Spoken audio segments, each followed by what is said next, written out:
সাদে গাল দিগি আরে আমি সাদে গাল দিগি খালি সাদে গাল দিগি আমার জানটা জ্বালা হলি গাল দিগি সত্যি থেকে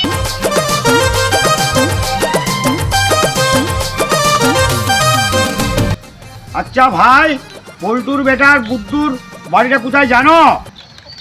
শালা দেখে তো মনে হচ্ছে ব্যাংকের স্টাফ। শালা মনে হচ্ছে লোনের টাকাটা লিতে আইছে। না, ইয়াকে সত্যি কথা বলা যাবে নাই। ও তুমি পল্টুর বেটা গুড্ডুর বাড়ি যাবে?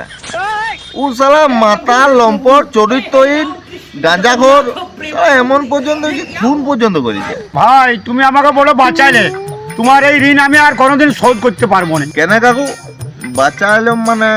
সেটা তো আমি কিছু বুঝতে লাগছি।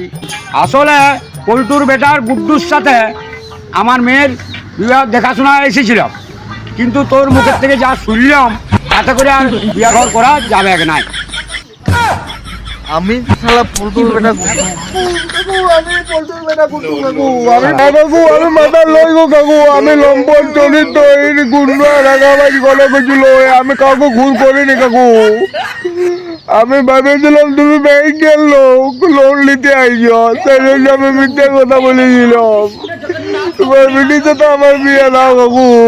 আমার বিয়ে। আমি পল্টুর বেটা গুড্ডু কাকু। কাকু আমি কাকু আমি মাথা লই কাকু। আমি মাথা লই, আমি লম্পট লই কাকু।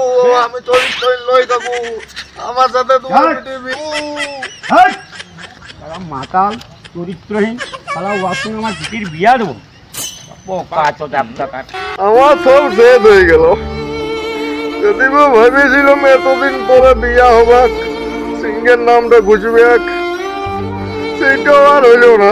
নিজের পায়ে নিজেই কুড়াল মারলাম। এখন আমার কি যে হবা? কেন মিথ্যে কথাটা আমি বলতে গিয়েছিলাম?